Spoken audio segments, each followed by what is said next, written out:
سورہ فاتحہ 3 دفعہ سورہ توحید پڑھ کر تمام مومنین مومنات مرحومین، تمام علماء، تمام شہداء، اپنے مرحومین، میرے مرحومین، استاد شہید سید جعفر، شہید سردار، شہید عارف حسینی کی روح کو پڑھ کر بس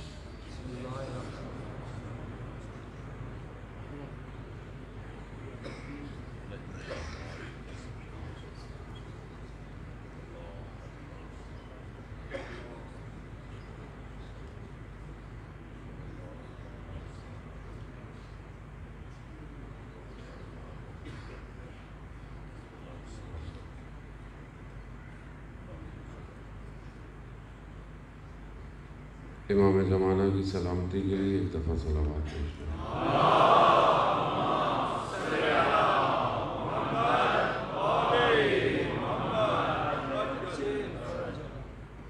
لا حول ولا قوة إلا بالله العلي العظيم حسبنا الله ونعم الوكيل نعم المولى ونعم النصير أعوذ بالله من الشيطان الرجيم بسم الله الرحمن الرحيم الحمد لله الذي يؤمن الخائفين وينجي الصالحين ويرفع المستضعفين ويزع المستكبرين ويهلك ملوكهم ويستخلف آخرين والصلاة والسلام على رسول الثقلين محبوب رب المشرقين والمغربين جد الحسن والحسين نبينا سيدنا أبي القاسم محمد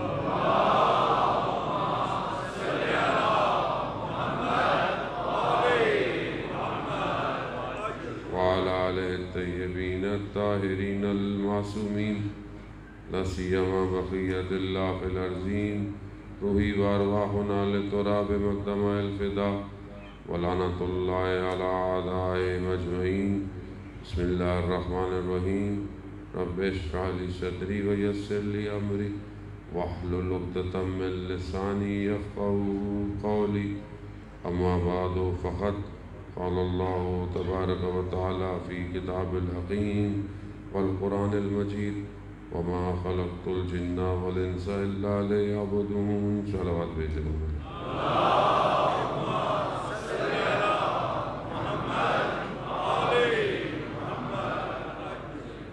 عزیزان شہید الشہداء ماہ محرم الحرام ہے اور اسی سلسلے کی چند مجالس کی توفیق آپ مومنین کے درمیان میں، کیونکہ بہت معذرت چاہتا ہوں کہ پہلی مجلس میں ہی تاخیر ہو گئی اور بہرحال کیونکہ پھر مجلس ہے تو مشکل ہے کہ کوشش کروں گا کہ دونوں جو ہے وہ انصاف تو نہیں کر سکتے، بہرحال جتنا حق ہو سکا ادا کریں گے۔ مجالس کا سلسلہ آپ کے یہاں بھی جاری ہے اور آپ سن بھی رہے ہیں۔ چند دن بہرحال آپ کے درمیان میں جو توفیق ہوئی ہے، زندگی ظاہر ہے بکھری ہوئی ہے اور اس بکھری ہوئی زندگی کو سمیٹنا ہے، کیونکہ موت برحق ہے اور آج نہیں تو کل ہم سب نے اس دنیا سے کوچ کرنا ہی ہے۔ تو بہتر ہے کہ انسان حق پہ مرے، بلکہ اس سے زیادہ اور انسان کی زندگی کی ضرورت ہونی نہیں چاہیے۔ کچھ بھی کرتا ہو، کہیں پہ بھی رہتا ہو، کوئی بھی کام کرتا ہو، کسی بھی ایج کے فیکٹر میں ہو، لیکن اگر موت حق پہ نہ آئے تو سب بیکار ہو جائے گا۔ ظاہری زندگی میں انسان محنت کرتا رہے، کوشش کرتا رہے، بڑے مقام پہ پہنچ جائے، لیکن اگر انسان مرنے سے پہلے سکوت اختیار کر جائے تو یہ بہت بڑا خطرہ ہے، اور تاریخ بھری پڑی ہے ایسے لوگوں سے۔ قرآن بھی ایسے لوگوں کو بیان کر کر ہمارے لیے عبرت دکھاتا ہے۔ صدر اسلام میں ایسے لوگ کہ جو رسول خدا کے ساتھ ہیں اور امام کے بھی ساتھ ہیں، لیکن مرتے وقت کہاں تھے، یہ تاریخ ہمیں بتاتی ہے۔ ہم بھی آج جیسی زندگی گزار رہے ہیں ہمیں نہیں پتہ، قطرہ قطرہ انسان اپنے ہدف سے تھوڑا سا ہٹتا ہے اور پھر جب اختتام ہوتی ہے تو کہیں اور کھڑا ہوتا ہے۔ اسی سلسلے میں بہرحال بہت سارے موضوع ہیں جو ہمیں اس طرف جوڑ سکتے ہیں، تھوڑا سا کہ بہرحال یہ ہماری زندگی میں ایک جو مشکل ہے ہر شخص کی زیادہ تر، کہ جو یہ کہتا ہے کہ بہرحال ہماری دعائیں قبول نہیں ہوتی، اور ہم تو بہت دعائیں کرتے ہیں، مولانا صاحب 40 دفعہ عمل کر دیا، یہاں چلے گئے وہاں چلے گئے، تو بہت سارے گناہ ایسے ہیں کہ جو چیزوں کو تبدیل کر دیتے ہیں۔ ہم دعائے کمیل میں پڑھتے بھی ہیں، اللہم اغفر لی ذنوب التی تحتک الاسم، پروردگار میرے ان گناہوں کو معاف کر دے جو میری آبرو اور عزت کو ختم کر دیتے ہیں، پروردگار میرے ان گناہوں کو معاف کر دے جو تغیر النعم، یعنی جو نعمت تو نے دی ہے اسے کیا کرتے ہیں، اسے تبدیل کر دیتے ہیں۔ ہمیں محسوس نہیں ہوتا، ہماری زندگی میں یہ چھوٹی چھوٹی چیزیں انسان کی زندگی کی سب سے بڑی رکاوٹ بن جاتی ہیں۔ ایسے گناہ جو انسان کی عزت آبرو ختم کر، ایسے گناہ خدا نے نعمتیں دی ہیں، اسراف ایک ایسا گناہ ہے کہ جو نعمتوں کو تبدیل کر دیتا ہے۔ اب اسراف صرف وہ نہیں ہے کہ جس کے پاس بہت پیسہ ہے تو وہ اسراف کرے گا، ہر شخص کے پاس ایک دولت ہے، ایک سرمایہ ہے۔ سرمایہ 3 طرح کا ہے جو اللہ نے اپنے انسان کو دیا ہے، ہماری مخلوق جو ہے اس کو 3 سرمایہ۔ ایک سرمایہ جسم ہے، سب کو دیا ہے اللہ نے، انسان اپنے جسم کا خیال بھی رکھتا ہے، یہ اس کا سرمایہ ہے، جس کا جسم اچھا ہوتا ہے بیماریوں سے بھی وہ مقابلہ کرتا ہے، بہرحال زندگی میں کہیں پر اسے طاقت آزمانی پڑتی ہے، یہ اس کا سرمایہ ہے، انسان کا بدن اس کا سرمایہ ہے۔ دوسرا سرمایہ اس کے وہ شہوات ہیں، قوہ غضبیہ، قوہ شہویہ، کہ جو اس کو دیا ہے۔ اس سرمایہ کو اگر وہ صحیح استعمال نہ کرے تو وہ جانور بن جاتا ہے۔ یہ شہوت جانور کے اندر بھی ہے، انسان کے اندر بھی ہے، اگر اسے ماڈریٹ نہ کیا جائے، اسے کنٹرول نہ کیا جائے، انسان کو جانور بنا دیتا ہے۔ غضب بھی اصل میں قوہ ہے، ایک طاقت ہے، لیکن کہاں استعمال کرنی ہے کہاں استعمال نہیں کرنی اسے کون بتائے گا؟ اسے پروردگار ہی بتائے گا، کیونکہ ٹوٹلی اگر آپ اپنے کہیں کہ میں غصے کو مار دوں تو پھر ظلم کے مقابلے میں آپ کیسے کھڑے ہوں گے؟ غصہ اگر آپ کو ظلم کے مقابلے میں کرنا تو کیا کریں گے وہاں پہ؟ وہ ظاہر ہے آپ حضرت عیسیٰ علیہ السلام کو جب ہم کہتے ہیں کہ جی اگر کوئی تعلیمات ان کی ایسی ہیں کہ اگر کوئی دائیں طرف آپ کو تھپڑ مار دے تو اپنا بایاں بھی کر دو، جبکہ ہم لوگوں کے یہاں کیا ہے، مولا فرماتے ہیں کہ پتھر جہاں سے ہے اسے وہیں لوٹا دیا کرو۔ تو غضب ہوگا تب آپ ڈیفینڈ کریں گے، تو اگر اس کو کنٹرول نہیں کیا، جانور ہے انسان۔ آپ دیکھیں میں اپنی زندگی میں آپ کو تو کچھ سروار نہیں کہہ سکتا، نہ کسی کو کہہ سکتا ہے آدمی، تو میں عام حادی حالت میں مثال کے طور پر بہت اچھا ہوں، لیکن جہاں کوئی چیز میرے فیصلوں کے مطابق نہ ہو، گھر میں، کہیں روڈ پہ، کہیں سڑک، کوئی بھی جگہ ہو سکتی جہاں میرا کنٹرول ہو، وہاں اچانک سے کوئی چیز میرے غضب کو چھیڑ دے تو میں جانور بن جاتا ہوں، میں ایک دم باہر آ جاؤں گا، دوسرا جو اندر بیٹھا ہوا ہے وہ انسان تعجب کرتا ہے، اپنے آپ سے تعجب کرتا ہے۔ اور یہ روزمرہ ہماری زندگی میں ہو رہا ہے، ہم اس کو سمجھتے نہیں ہیں۔ تو یہ دوسرا سرمایہ ہے جسے خدا نے انسان کو دیا ہے، اس پہ خیر بہت گفتگو ہے، شاید جتنا وقت ملا کریں گے۔ تیسرا سرمایہ انسان کے پاس معنوی ہے، باطن ہے، یہ اس کا سب سے قیمتی سرمایہ۔ اگر وہ اس سرمایہ کو صحیح طرح لے کے جائے گا تو وہ کامیاب ہو جائے گا۔ بدن ضعیف ہو جائے، گر جائے، بیمار ہو جائے، انسان ایک ایسے ایج میں آ جائے جہاں اس کے یہ قوے جو اندر کے ہیں ان کو استعمال نہ کر پائے، لیکن اگر باطن اس کا صحیح ہے تو اس کا خاتمہ خیر میں ہو سکتا ہے۔ ہم اپنے ظاہری بدن کو اچھا کھانا کھلائیں، خوراک دیں، اچھے لباس پہنیں، اچھے کپڑے پہنیں، وہ ضرور ہے، صاف ستھرے رہیں آپ، ضروری ہے، لیکن آج دنیا اسی ظاہر کو بنانے میں سارا خرچہ کر رہی ہے، اور اسی ظاہر کے لیے آپ دیکھیں پورا کارپوریٹ سسٹم، پوری کمپنیاں، ہر چیز کیا ہے، سوشل میڈیا کا دور ہے، جوان آپ سب بیٹھے ہوئے ہیں، اب انسان برانڈنگ کے اندر چلا گیا، کپڑے ایسے ہوں، شرٹ ایسی ہو، گھڑی ایسی ہو، جوتے ایسے ہوں. اب یہ ذہن کو جو بنایا جا رہا ہے یہ باطن تھوڑی بنایا جا رہا ہے، تو ظاہر ہے. یعنی اس کا ظاہری چیز کو اتنا خوبصورت کر دیا جائے کہ وہ اپنے باطن سے غافل ہو جائے. اور آج دنیا یہی کر رہی ہے. دنیا اس کے اس ظاہر کو چھیننے کی پوری کوشش میں ہے کہ اس کو اتنا مٹیریلسٹک کر دو کہ یہ اپنے باطن کی طرف توجہ ہی نہ دے. ٹھیک ہے، آج ہماری زندگی میں دوڑ کس چیز کی ہے؟ ظاہر کی ہے. مطلب اگر یہ آج ایک چیز میٹرلسٹک میرے پاس ہے تو کل دوسری ہونی چاہیے، پرسوں. کارپوریٹ بھی اتنی ہی کوشش کر رہا ہے.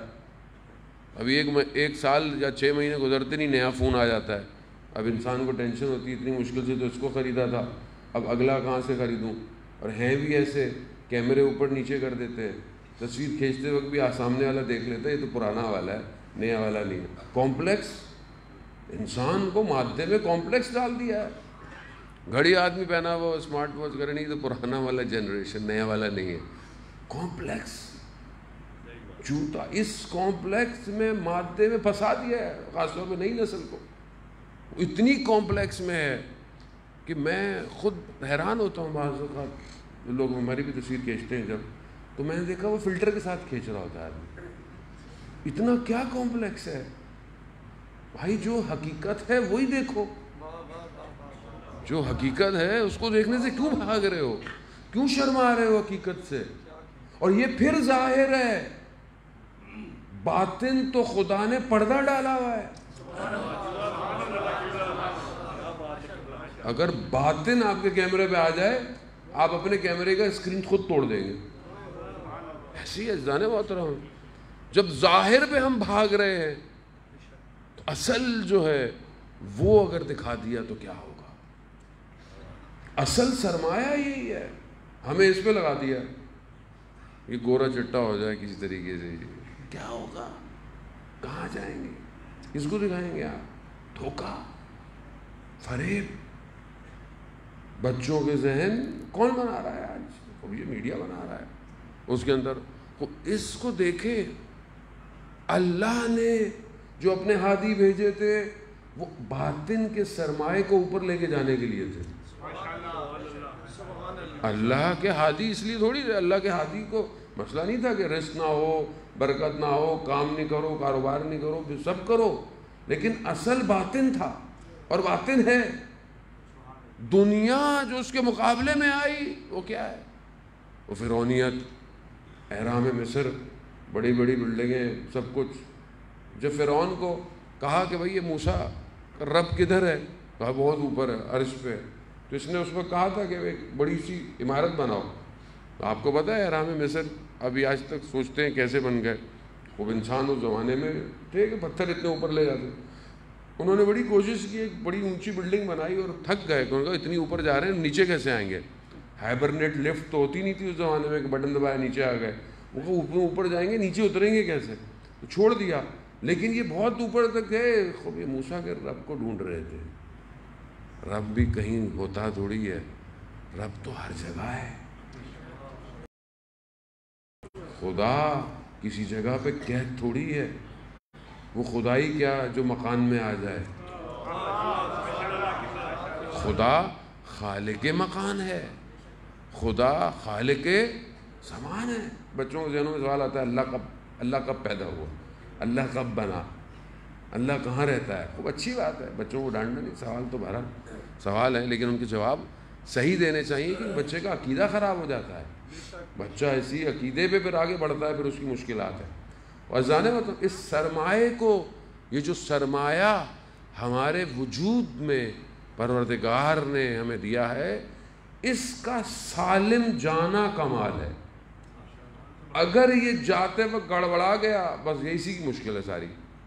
مرتے وقت کوئی یہ نہیں پوچھے گا، نہ کوئی پوچھتا ہے کہ بھائی جب یہ مرا تھا تو یہ کپڑے کون سے پہنا ہوا تھا. کوئی نہیں پوچھتا. لوگ تو ایسے ہیں کہ بڑے بڑے شخص کی پہچان بھول جاتے ہیں. کوئی بھی نہیں پوچھتا یہ صدر تھا، یہ پریزیڈنٹ تھا، یہ جو ہے وہ کوئی بڑی پوسٹ پہ تھا. کچھ ڈپارٹمنٹوں کے تو ان کا نام لینے سے بھی ڈرتا ہے کہ وہ چاہتے ہوئے کہ باہر نہ لے جائیں. تو کوئی انسان یہی نہیں کہ نام لے سکتے جو کچھ نہیں کہتے. اظہار محترم خوب یہ پوزیشن تھی وہ پوزیشن، لیکن جب مرتا ہے لوگ کیا کہتے ہیں؟ مردہ ہے، میت ہے. جتنے القاب تھے ختم. اس کا مطلب کیا ہے کہ یہ سب مادہ تھا اور تم پوری زندگی اس مادے پہ لگاتے رہے. ختم ہو گئی، نو آئیڈینٹی، مردہ ہے. ہاتھ لگاؤ گے غسل واجب، یعنی یہاں شناخت چھینی خدا نے، نجس ہو جاتا ہے انسان جب تک غسل نہ دیا جائے. یہ ہے حقیقت اس مادے کی. اس پر ہم چوڑے ہو کے گھوم رہے ہیں، ختم ہی نہیں ہوگا تیری زندگی ہماری. حساب کس کا ہوگا؟ حساب خدا یہ تھوڑی پوچھے گا کہ مرتے وقت کپڑے کون سے پہنے تھے، گاڑی کون سی تھی. نہ، قلب کیسا ہے. مولا متقیان مناجات امیر المومنین مسجد کوفہ میں جو پڑھی جاتی ہے، اور ضروری نہیں کہ آپ وہاں پڑھیں، اپنی زندگی میں بہرحال کبھی بھی اس مناجات کو پڑھیں. مولا خدا کی بارگاہ میں کیا کہہ رہے ہیں؟ اللہم انی اسألک یوم لا ینفع، پروردگار میں تیری بارگاہ میں سوال کرتا ہوں کہ جس دن کوئی چیز نفع نہیں دے گی سوائے اس کے جو قلب سلیم لے کر آئے گا. تو یہاں سے ایگزٹ قلب سلیم ہے. اب یہ قلب سلیم ہی کا تو سارا گیم ہے کہ اس کو لے کے کیسے جانا ہے، اس کو بچائیں کیسے. یہاں تو صبح شام موت ہے، صبح شام ڈسٹریکشن ہے. اور جس زمانے میں ہم زندہ رہ رہے ہیں، اس زمانے کی تو حالت یہ کہ صبح ایمان سے گھر سے نکلے گا، واپس بے ایمان آئے گا. حقیقت ہے یہ. رسول خدا حضرت محمد مصطفیٰ صلی اللہ علیہ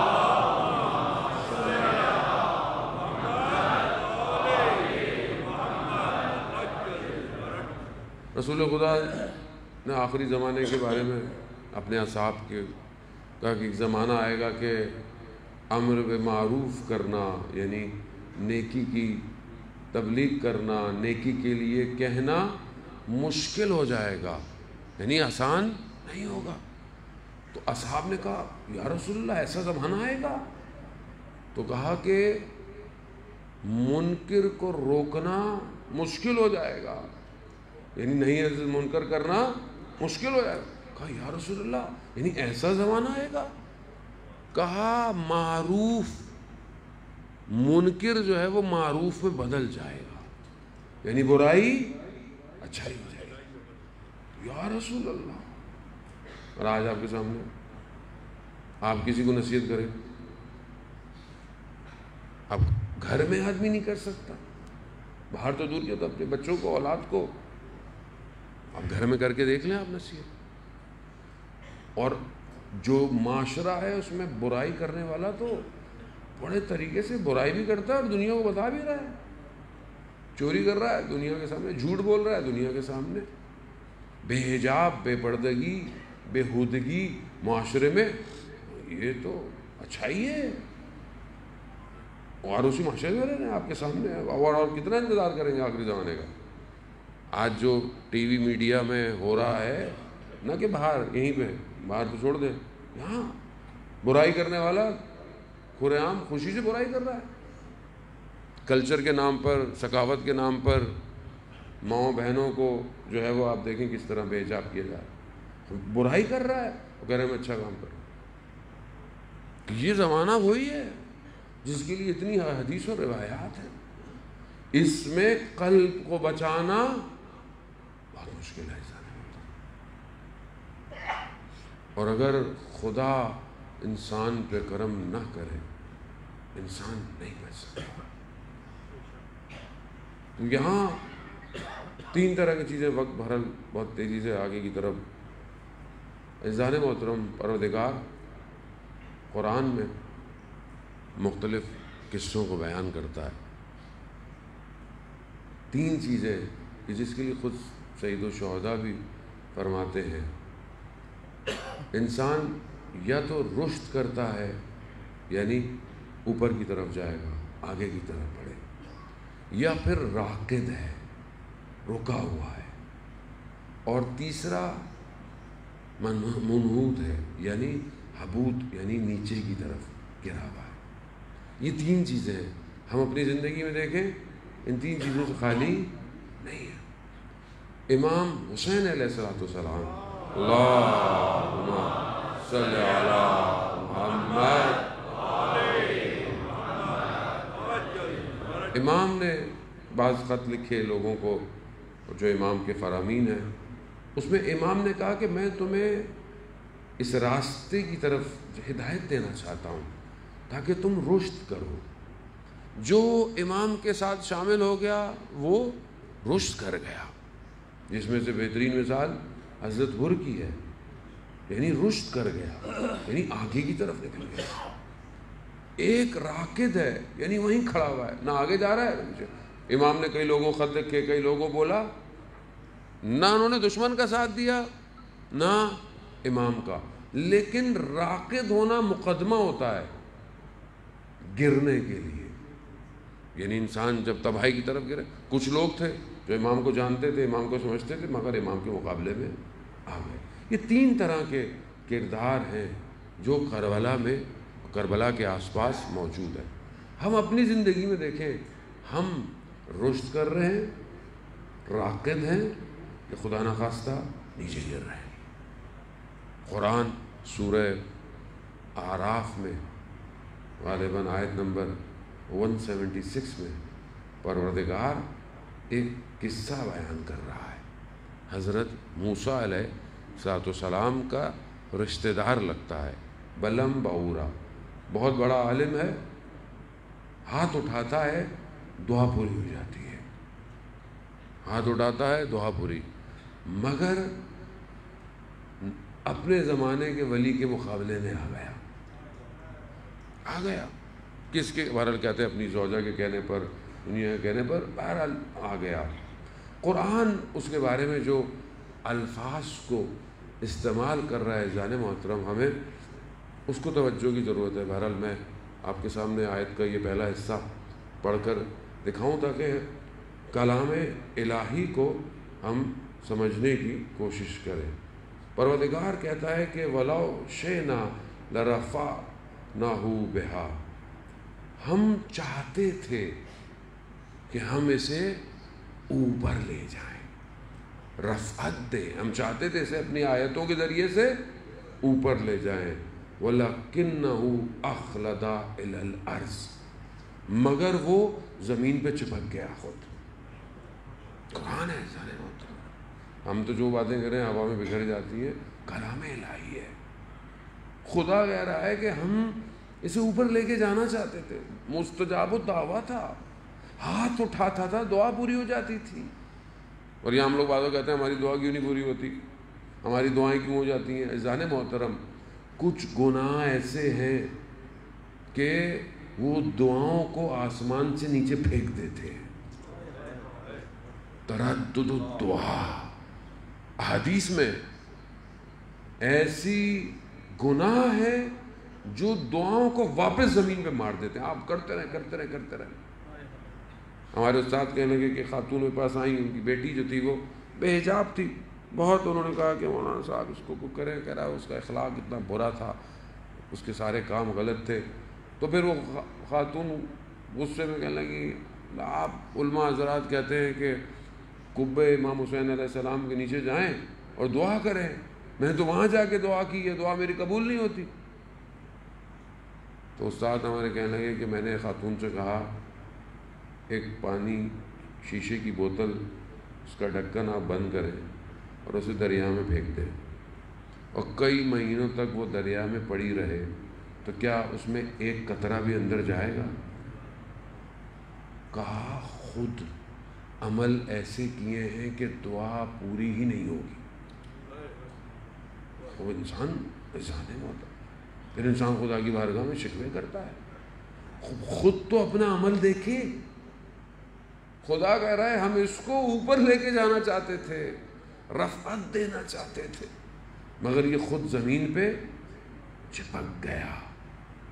خب رفعت، رشد، چپکنا، راقد، اور پھر نہ صرف چپکا بلکہ تباہی کی طرف چلا گیا۔ وَاتَّبَعَ هَوَاهُ، یعنی اس نے اپنی خواہشات کی اتباع کی، شیطان کی. ایک قصہ ہے، اس آیت کافی طولانی ہے، ایک قصہ ہے، تینوں سچویشن کو یہ ڈیفائن کر رہا ہے. ہمیں بھی خدا اوپر لے کے جانا چاہتا ہے. خدا اپنی ہر مخلوق سے محبت کرتا ہے. ایسا نہیں ہے کہ خدا فلانے سے محبت کرتا ہے تو فلانے سے نہ. خدا کے یہاں رنگ اور نسل اور زبان اور خدا کی مخلوق ہے. خدا اپنی مخلوق سے اتنی محبت کرتا ہے کہ بہانے دیتا ہے اس کو، کہ ایک بہانے کے ذریعے سے بس اس کو میں معاف کر دوں، کوئی اس کو ایک بہانہ دے دوں میں. لیکن انسان خود اپنے حدود کو توڑنے کی کوشش میں، اگر مجھے میرے حال پہ چھوڑ دیا جائے میں برباد ہو جاؤں گا، کنفرم ہے. میں نے اپنا خود جو ہے وہ اپنا اسکین جو کرتا رہتا ہوں، اہل بیت کرم کرتے، اسکین کرتا رہے انسان، اپنے آپ کو اسکین کرنا چاہیے. میں نے دیکھا کہ اگر میرے حال پہ چھوڑ دینا خدا تو میں دوسرے دن برباد ہوں. یہ اس نے کرم کیا ہوا ہے جو مجھے بچایا ہوا ہے. میری غلطی کو مجھے دکھا دیتا ہے، شرمندہ ہو جاتا ہوں. یہ کیا میں نے؟ تھوڑی دیر بعد انسان ہے، انسان ظاہر ہے، انسان سے غلطی ہوتی ہے، زبان سے ہو گئی، ذہن سے ہو گئی، فوراً خدا کہتا ہے یہ تم نے غلط کیا ہے. کمال یہ ہے فوراً جھک جاؤ، فوراً ٹھیک نہیں بنے، کھڑے رہنا ہے. زندگی میں بھی ایسا ہی ہے. میں نے آپ سے کچھ بات کی، آپ مجھ سے ناراض ہو جائے، دوستی کر لیں، کیا ہے، معافی مانگ لیں، انسان ختم تو نہیں ہو جاتا. یہی پریکٹیکل لائف کی امپلیمنٹیشن انسان کے سول پر افیکٹ کرتی ہے. جب انسان ظاہری طور پر اپنے آپ کو سخت رکھا ہوا ہو، کچھ نہیں کر سکتا. بہرحال آیت اللہ غلام رضا یزدی بہت بڑے عالم دین تھے. حتیٰ بڑے بڑے علماء جو تھے وہ نجف کے اندر آیت اللہ بروجردی اور جتنے بڑے بڑے ان کو جانتے تھے. اگر قم میں رہتے تو بڑے بڑے مراجع تقلید بن سکتے تھے، لیکن انہوں نے اپنے آپ کو روکا نہیں. وہ شہر شہر، گاؤں گاؤں، ملک ملک تبلیغ کرتے رہے. ایک دن بہت تھکے ہوئے تبز مصر سے آئے، خراسان پہنچے تو وہاں کوئی بوڑھا شخص تھا. اس نے کہا کہ ہمارا قریب میں گاؤں ہے اور محرم شروع ہو گیا ہے اور امام بارگاہ کی چراغ روشن نہیں ہے کیونکہ کوئی پڑھنے والا نہیں ہے. تو کہا میں چلتا ہوں. اتنی بڑی شخصیت تھی حالانکہ. کہا میں چلتا ہوں. تو شخص نے کہا ابھی تو آپ پہنچے ہیں، کم از کم حرم امام رضا میں جا کے زیارت تو کر لیں.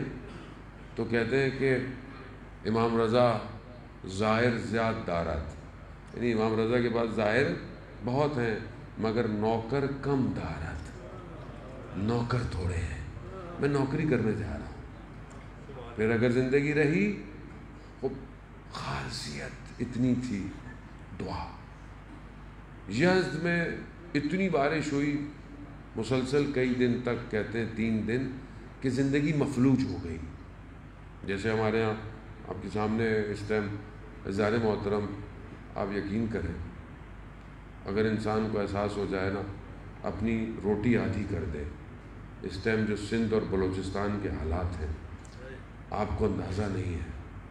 2005 کے زلزلے سے بدتر سچویشن ہے. لاکھوں گھر ڈوب چکے ہیں، گاؤں کے گاؤں برف ختم ہو گئے ہیں. اصل جگہ نہیں ہے، سر ڈھانپنے کی جگہ نہیں ہے. جہاں جہاں لوگوں نے مسجدوں میں پناہ لی تھی، کوٹی جی میں 100 لوگ مسجد میں تھے، مسجد کی چھت گر گئی، 40 لوگ وہیں شہید ہو گئے. بلوچستان کے اندر کہیں پر حالت یہ ہے، کھانے کو نہیں ہے. این جی اوز، آرگنائزیشن، ملک حکومت کا تو آپ کو پتہ ہے، اس کو تو اپنی حکمرانی ٹی وی پہ آپ دیکھیں نا، سیٹوں کے مسئلے. تو خدا ان کو یا ہدایت دے، کچھ اور تو بول نہیں سکتے ورنہ پھر آپ کو کوئی ایف آئی آر گڑ جائے گی. خدا ہدایت دے ان کو. یعنی آپ انسانیت مر رہی ہے. ابھی ویڈیو دیکھی میں نے، لاڑکانہ میں ڈی سی جو ہے وہ جو راشن کا سامان آیا، ٹینٹ آئے، اس کو بیچ رہا ہے. یار انسانیت تو ہو. میں یہاں پہ کھڑے ہو کے چلو بیچ دوں، مجھے نہیں پتا معلوم، وہیں پر پانی میں لوگ ڈوب رہے ہیں. پورا خیرپور شہر ڈوب گیا ہے. 80 گھنٹے بارش ہوئی ہے. کوئی خوف نہیں ہے، کسی حکمراں کو کچھ نہیں ہے، ہل نہیں رہا کوئی. عذاب نہیں آئے تو کیا ہے جانے محترم، مجھے آپ بتائیں. وہاں بہرحال آپ کوشش کریں جتنا آپ سے ہو سکتا ہے جانے محترم، یعنی واقعا اپنی طرف سے تو کوشش کریں. اور جو رجسٹرڈ آرگنائزیشنز ہیں کام کر رہی ہیں، آپ ان کے پیجز پہ جائیں، بہت ساری ہمارے اندر ہیں. میسو ہے، آئی ایس او ہے، امامیہ ہے، جے ڈی سی ہے، بہت لوگ کام کر رہے ہیں. آپ کے سامنے ان کے سوشل میڈیا پیجز ہیں، ان کے اکاؤنٹس ہیں، سب کچھ ہیں. آپ بہرحال جتنا ہو سکتا ہے ڈالیں. اپنے دسترخوان کے 10 دن کے کھانوں کو ایک کھانا رکھ لیں، ایک کھانا کم از کم ایک کو بھجوا دیں. وہاں لاکھوں کا کھانا ڈیلی جا رہا ہے لیکن لوگ پورے نہیں ہو پا رہے ہیں. پھر ان کے ٹینٹ، پھر ان کو گھر بنانا. یزد میں بھی ایسی حالت ہو گئی، 3 دن اتنی بارش ہوئی کہ زندگی مفلوج ہو گئی. لوگوں نے اوپر پناہ لے لی، کام ختم. غلام رضا یزدی شخص کہتا ہے میں نے دیکھا کہ رات کو اپنے گھر کے صحن میں آئے، اپنا امامہ اتارا اور خدا کی بارگاہ میں ہاتھ پھیلائے. پروردگار، میں ان یزدیوں کو جانتا ہوں، یہ حلال لقمے کے لیے محنت کرتے ہیں، یہ اپنی اولاد کو رزق حلال کھلانے کے لیے کوشش کرتے ہیں. پروردگار، اگر ان پر عذاب کسی ایک گناہ گار کی وجہ سے ہے تو وہ گناہ گار میں ہوں. پروردگار، تجھے اس ایک گناہ گار کی وجہ سے ان پر عذاب نہ ڈال، تو ان کو معاف کر دے. وہ کہتا ہے ابھی یہ دعا مانگ رہے تھے، بارش ختم ہو گئی. تو آدمی اس مقام پہ جائے، باطن دیکھتا ہے خدا. ہمارے باطن خراب ہے. ہم جس چیز کو نوچ رہے ہیں دنیا کچھ نہیں دے گی، صرف افسوس اور شرمندگی ہے بس. بہرحال کل ایام گزرے، بہرحال یہ ایام ویسے بھی کاروان لٹا ہوا شام کی طرف رواں رواں ہے. بہرحال میں چند دن امام سے لوگ کہتے تھے کہ مولا آپ اتنا کیوں گریا کرتے ہیں؟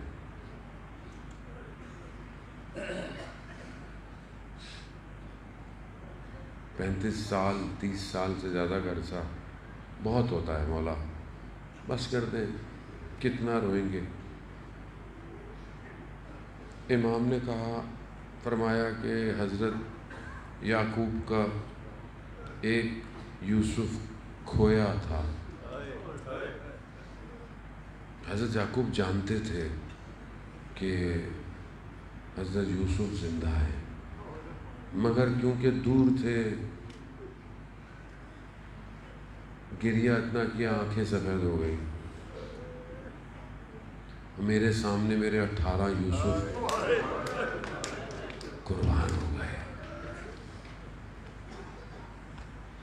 بعض علماء نے پڑھا کرتے تھے، زبان حال ہے بہرحال، کہ راستے میں جب اسیر بنا کر لے کے جا رہے تھے تو دھوپ کی شدتیں امام کے بدن کو اذیت کرتی تھیں. اگر کوئی سائبان تھا تو یہ 18 سر نیزوں پہ تھے. کیوں نہ روئے سجاد، جس کا سائبان چچا بھائیوں کے سر ہوں وہ سجاد ہے. امام ایک باغبان میں گئے، ایک باغ میں مالی سے پوچھا کہ گلاب کو کتنا پانی دینا پڑتا ہے؟ کہا مولا تھوڑا سا پانی ہے، گلاب 2 دن تک چل جاتا ہے، اس کو پانی کی ضرورت اتنی. کہا میرے بابا کے گلاب کو کتنا پانی چاہیے تھا؟ علی اصغر گلاب تھا نا، مرجھا گیا، پانی نہیں دیا ہے. کسائی جانور کو ذبح کر رہا ہے، مولا نے کہا اس کو پانی پلایا؟ ہاں مولا ہم مسلمان ہیں، ذبح سے پہلے پانی پلاتے ہیں. مولا زمین پہ بیٹھ گئے. کہا وہ کیسے مسلمان تھے؟ میرے بابا کو پانی نہیں پلایا انہوں نے. خدا آپ کو اس کا اجر دے. عزادارہ ہم لوگ کیا روئیں گے جو سید السجاد نے گریا ہے؟ کھانا لاتے تھے تو مولا روتے تھے، پانی پلاؤ تو مولا روتے تھے. ہم مولا آپ زمین پہ کیوں سوتے ہیں؟ آپ بستر پہ کیوں نہیں سوتے؟ زمین پر آپ لیٹتے ہیں. کہا میرے بابا کو بھوکا اور پیاسا مار دیا، میں آرام کیسے کروں؟ عزاداران محترم، خب یہ سختیاں امام کی آپ سنتے رہے. ایام اعزاء کے تھے. بہرحال میں تو تبرکاً آپ کی خدمت میں عرض کیا. امام کے لیے سب سے سخت، گو کہ باقی لوگوں نے تو پھر کربلا میں اپنی شہادتیں دے دی، مگر امام پورے راستے شہید ہوتے رہے، پورے راستے شہید ہوتے رہے. جب امام کو زہر دیا، امام کو غسل کفن دے رہے تھے، تو امام باقر علیہ السلام سے پوچھا کہ یہ آپ کے بابا کے کندھوں پہ نشان کیسے تھے؟ امام خود فرماتے ہیں کہ میرے بابا کے گلے میں لوہے کا توق تھا. دھوپ سورج کی جب گرمی پڑتی تھی نا تو یہ گرم ہو جاتا ہے. امام نے ایک دفعہ عمر ابن سعد لعین سے کہا کہ مجھے امامے کا کپڑا کاٹ کے دے دو. کہا یہ توق اذیت کرتا ہے. کہا جیسے ہی ہٹایا تازہ خون نکلنا شروع ہو گیا. عزاداران تو یہ سب سختیاں امام کرتے رہے. مگر جب امام سے پوچھا کہ سب سے سخت کیا تھا تو مولا کہتے ہیں ہائے شام، ہائے شام، ہائے شام. مولا شام میں ایسا کیا ہوا؟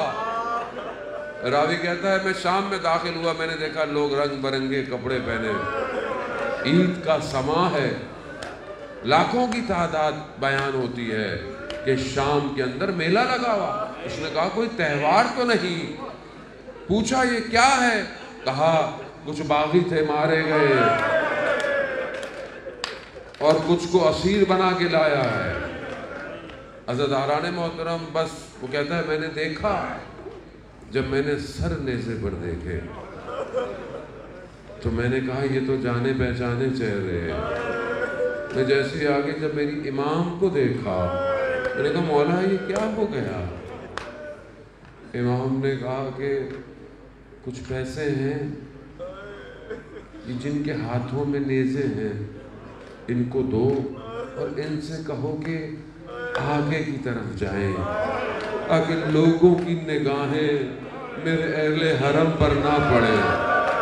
عزاداران محترم، خب یہ امام کے لیے بڑا سخت تھا کہ غیر کا مجمع اور علی کی بیٹیاں بے حجاب. اللہ اکبر.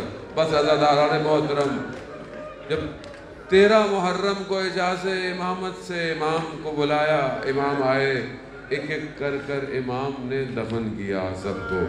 لیکن جیسے ہی ایک بدن پہ پہنچے کہا میں اکیلا دفناؤں گا. عزاداران محترم، مقاتل کہتے ہیں کہ امام نے اپنے بابا کے بدن کو اٹھایا نہیں بلکہ ایک بوری رکھی، اپنے بابا کے بدن کو سمیٹا، اٹھایا، کربلا کی سرزمین میں رکھا.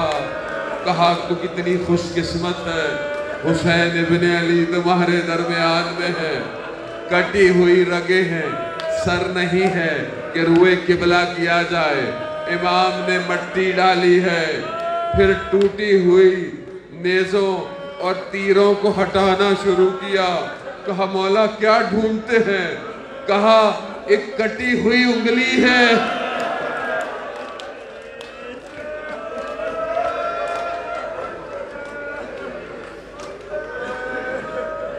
الا لعنۃ اللہ علی القوم الظالمین وسیعلم الذین ظلموا ای منقلب ینقلبون، پروردگار امام زمانہ کے ظہور میں تعجیل عطا فرما، ہمیں ان کے ناصروں ان کے مددگاروں میں شمار فرما، حاضرین مجلس کی جائز خواہشات کو پورا فرما۔